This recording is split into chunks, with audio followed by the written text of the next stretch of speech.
like, if that doesn't tell you everything you need to know, these fictional characters give me life. Cannot even explain to you. Party for all. Thank you, God. More than I need my next breath.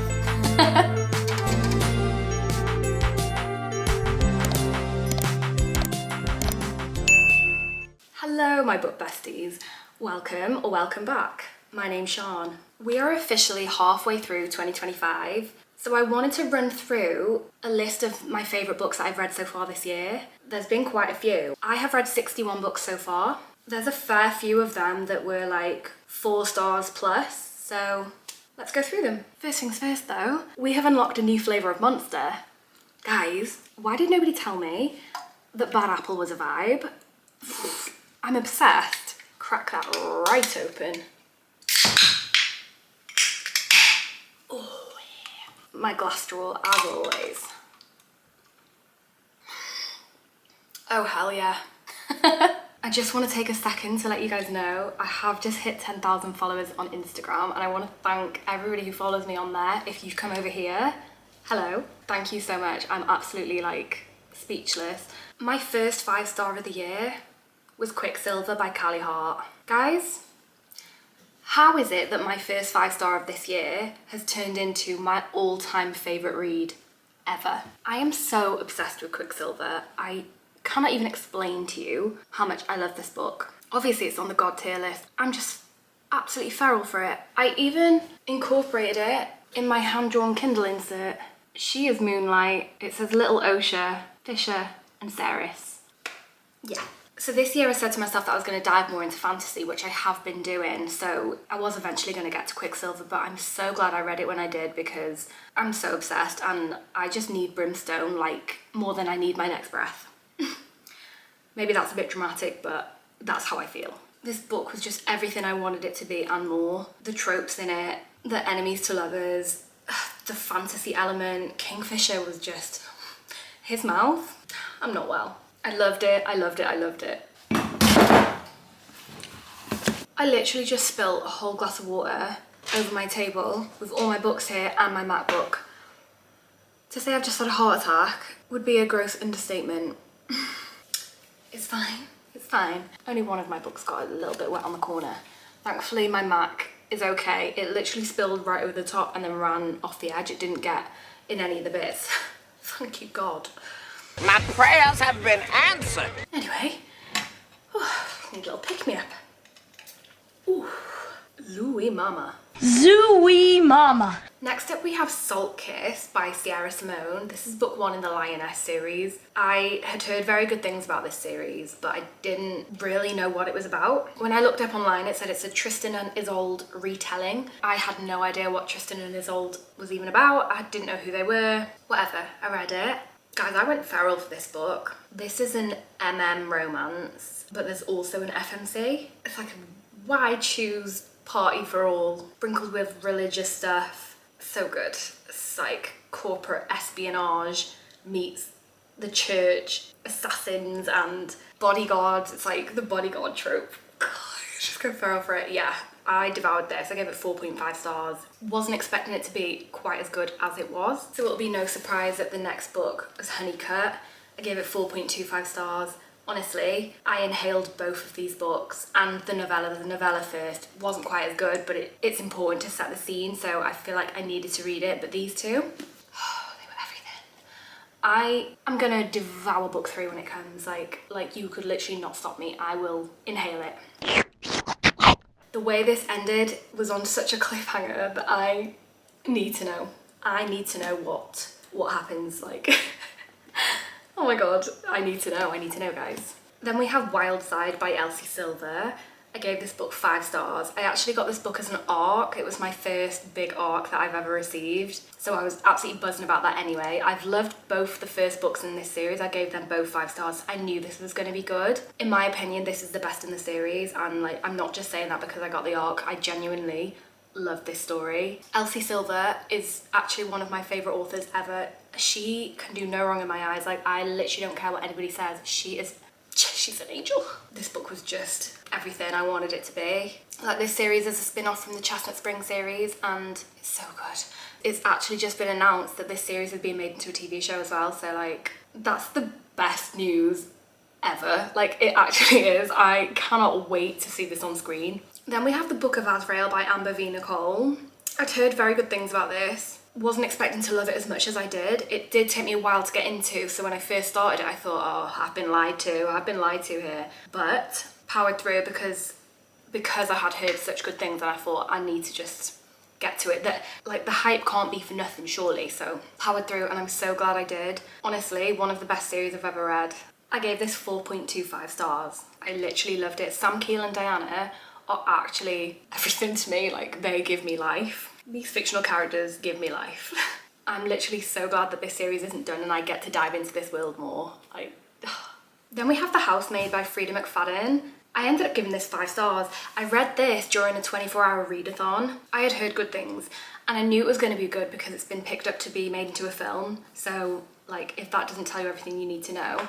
I'm not really a big thriller reader, but after reading this, my mind was absolutely blown, and the plot twists just kept coming out of nowhere, literally slapping me right in the face. I thought I had a working theory like the whole time, and I was completely wrong. Like, I did not know what I was talking about. It just kept me guessing, kept me on the edge of my seat. Like, I was sweating with nerves. Like, normally I'm sweating because of smutty scenes. No, this had me sweating with nerves. I was like scared, guys. Because of this book, I've gone on to read more of her books and she hasn't disappointed me. Then we have The Dawn of the Cursed Queen, which is book 3 in the Gods and Monsters series. This is the book that just got wet. I'm really sad, guys, but thank God it was just water. It wasn't my monster and it wasn't a cup of tea. It could be worse. That, oh, it's so good. I ended up giving this book 5 stars. This book was everything that I wanted. This book did not come to play. Like, the tension, the twists, the cliffhangers, like, throughout, you know, like chapter to chapter, not like the end cliffhanger, just had me absolutely weak in the knees. I could not cope. Like, this book, I think it's safe to say this book took me on a journey. I think the whole series has basically took me on a journey. Like, there's so many things that have happened, but I've loved every second of it. Do you know what I mean? I really have. Like, this, oh, just inject it straight into my veins, please. Next up we have The Caretaker by C.P. Harris. This is book 3 in the Infidelity series. I'd read books 1 and 2. I think it might have been the end of 2023, you know? And I gave them both 5 stars. This whole series is romance and it's incredible. It is incredible. If you like romance and you haven't read this series, like, please take my word for it. It's so good. The only reason I didn't go on to book 3 was because I really didn't like one of the MMC's names. To be honest, I don't really like either of their names, but I knew one of their names before going into it and it just really put me off. His name is Noon, like midday. Noon. I just don't understand why. Why have you written that? Why have you decided to do him dirty like that? And then the other one was called Solace. just bad. Just bad. But the story is absolutely beautiful. I gave it 4.5 stars. I really inhaled it. It made me cry. All 3 of these books actually have had me feeling emotional. Book 2 especially, The Fisherman. Chef's kiss. But yeah, this was very, very good. I was kind of kicking myself that I waited so long to read it. I should have just gone in at the time, but at least I finished it now. Then we have All This Twisted Glory by Tahera Mafi. This is the same author who wrote Shatter Me series. I really enjoyed both the first books in this series, but this book right here, this book just hit the spot. This book was perfection. Initially when I read it, I gave it 4.75 stars. I thought it's not quite a 5, but this is one of those books that after you finish reading, you cannot stop thinking about it and it literally consumes your life. And I thought, you know what, you're a 5, you're more than a 5, because it's very rare that that happens with a book, and if it does, I think, do you know what, I've rated it wrong. This is now on my God tier list. This book was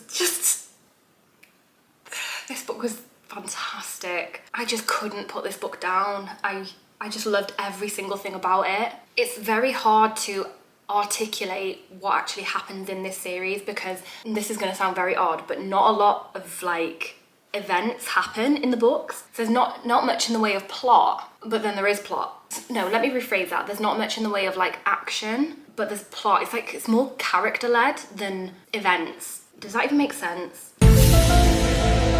I know what I mean. I know what I mean and I know what I'm trying to say, and I'm hoping that's coming across. Please just take my word for it. Like, I saw somebody do a video on TikTok saying that this series is better than Shatter Me, and I just thought there's absolutely nowhere on God's green earth that this is better than Shatter Me. But from reading this one, I kind of understand how she could say that, you know? I kind of get it, guys. Next up we have Phantasma by Kaylee Smith. I gave this 5 stars. I was not expecting this book to unfold the way it did. All I knew about it was that Phantasma is some sort of deadly competition and the FMC enters it to try and find her sister who'd gone missing. That was literally all I knew. Went in completely blind. This was written so well. I was actually like a feral little beast reading this. I couldn't put it down. I honestly read this so fast because the story was so compelling and it literally gripped me and it did not let go. The competition was brilliant. Ophelia, very likeable FMC. Blackwell, holy shit, like I love me a morally great MMC, and he did not disappoint. Their relationship, how it unfolded, and then there were some twists at the end and stuff that I didn't see coming, and I just loved every single thing about it. Everything. Then we have Gleam by Raven Kennedy. This is book 3 in the Plated Prisoner series. I can't lie, this is now one of my favourite fantasy books ever. I enjoyed every single thing that happened in this book. The build-up between Oren and, I'm just going to say the MMC because people who haven't read it, I don't want to give any spoilers, so... But the build-up of tension between her and the MMC was absolutely scrumptious. Yeah, I was like frothing at the mouth. Frothing. This book is nearly 700 pages and I read it in 2 days. That is how good it was. Like, oh, I wish, like, what I would do to reread this again for the first time. This storyline was not at all what I was expecting when I first picked up Guild. All I knew was that it was a King Midas retelling and I thought that sounds really interesting, let me give it a go. And this whole universe has just kept me guessing the whole time. Like, you just cannot predict where it's going to go, and I'm not mad at it. Although that's a lie, I am mad at book 5. I am mad. I haven't finished the series yet. I've got book 6 to read, but the way book 5 ended, I was not its friend. I needed a break. Then we have King of Envy by Anna Huang. This book gave me life. This is book 5 in the Kings of Sin series. Anna had explicitly said that this is going back to her dark romance roots, and I was so excited because she does dark romance so well. Vuk Markovic was the one. Him and Iona's relationship, it was perfect. The pining, oh my god, the pining that this man did for her. It literally had me in a chokehold. I gave it 4.75 stars. I thought this was fantastic. It was absolutely fantastic. And the forbidden romance element of it, she was his best friend's fiance. Oh, say less. Literally say less. Anna, well done. Moving on to The Song of Achilles by Madeline Miller. This book was an absolute masterpiece. And it destroyed me in every possible way that a person can be destroyed by a book. In every way that a person can be. I was inconsolable. I cried so many tears over this book. This story literally captivated me from the very beginning, and I couldn't put it down until I'd finished it. I loved it so much. Like this, I think this book will leave a mark on me for the rest of time. I don't even think I have the words to express how much this book means to me, but it was everything. This book literally was the world, the universe, the galaxy. I love it. And it's only a short one. Like, this was the winner of the Women's Prize, and I am not surprised because it was just spectacular. I knew the story of Achilles because I've seen the movie Troy, so I kind of had an idea of what to expect, but I just never thought this book would go the way it did, and it ruined me. It absolutely ruined me, but I still loved it. Then we have The Tenant by Frida McFadden. This is her new one. She released it this year and I've been loving her book, so I thought I'm gonna just dive right in. I gave it 4.75 stars. This book was so good. Just like with all the others, I couldn't have guessed the plot twist. I literally, like, if you hear the gasp that came out of my mouth when I discovered the plot twist, like, I really don't understand how she does it. But it was so good. Like, everything that you think you know, you have no idea. You have no idea, like, where does she get these ideas from, these plot twists? Like, I could not think this up. And I write books myself. I couldn't do it. She's brilliant. Like, she's really making me enjoy thrillers so much. Then we have Rewind It Back by Liz Tom Ford. This is book 5 and the final book in the Windy City series. This book was such a lovely conclusion to this series that I have loved so much. I gave it 4.5 stars. Rio deserved his book so much. Like, he is one of the best side characters that I've ever read about. He deserved this book so much. He deserved his happy ending. It was so nice to see not only him get his happy ever after, but kind of an epilogue of the whole group as well, and see where everybody is in their relationships. It was so nice. Like, this sports romance series is hands down one of the best that I've read. Liz Tom Ford is an incredible writer, and this was just done so well. Like, It's Always Been You, childhood, like first love. Oh my god, yes, I was here for it. Then we have Older by Jennifer Hartman. I knew this was an age gap romance. I think that's pretty clear from the title of the book. I wasn't expecting to love it quite as much as I did. Jennifer has a way of writing like a really angsty love story with lots of heartbreak, and the characters go through it before they get their happy ever after. And while it's hard to read and it's very emotional to read, it's so nice to see them get their closure and to have that nice conclusion to the story. This was no different. Hallie and Reed, oh my god, they literally have my heart. They were perfect. They were perfect for each other, and all the obstacles that they had to face because of their relationship and the age gap was literally so heart-wrenching. I loved it so much. Like, I literally read it in a day. It's over 400 pages. Like, that is not a small book, and I absolutely inhaled it. I regret nothing. Then we have Release in 10 by Chloe Walsh. This is one of my most anticipated reads for this year. It didn't disappoint. I gave it 4.75 stars. This was an incredibly difficult book to read because of the content. So if you are going to read this whole series, really, you need to read your trigger warnings because they're very dark and they're very deep and very emotional. This is hands down the darkest, I think, not only in the series, but the darkest book I've ever read, purely because of some of the scenes in it. So definitely read your trigger warnings before you even think about like picking this book up. That being said, the other parts of it, the relationship between Lizzie and Hugh was absolutely beautiful and so pure, and Hugh is just like a walking, talking green flag. I literally loved it. I cannot wait for their second book. Like, this book made me not only sympathise with Lizzie, but like her. I hated her in all the other books, and this fully redeemed her in my eyes. Like, you have no idea what she's going through and her mental health issues that make her act and react the way she does to things. It was so good. So emotional, so raw. I cried my eyes out. Very difficult to read, but I loved it. And then lastly, we have Lotus by Jennifer Hartman. This was a beautiful story. This was very beautiful. I wasn't expecting this to go the way it did, and a lot of the scenes were kind of like mundane life, really. Not even anything like special happening, but it was more about the relationship between Oliver, who had come out of captivity after 22 years, and his childhood best friend and the girl he thought he was going to marry, rekindling their relationship and navigating the new world and stuff. It was really beautiful. I did cry reading this as well. I did cry reading this as well, yeah. I can't help myself. I'm an emotional gal. I would also suggest reading your trigger warnings before you pick up a Jennifer Hartman book, because she takes you through it, and they have some very dark themes throughout as well. But literally so good. This book was like so innocent and pure. I loved it. Oh my god, I loved it. This was actually my book club book of the month as well. The link to that is in my description, and it's free if anybody wants to join. It's on Fable. Come join us. There we have it. There's the list of my favourite reads so far this year, and we have 6 months left. I'm really hoping that we're going to get quite a few more top tier reads in. Please drop me any recommendations if you have any, because I love to know what everybody else is reading.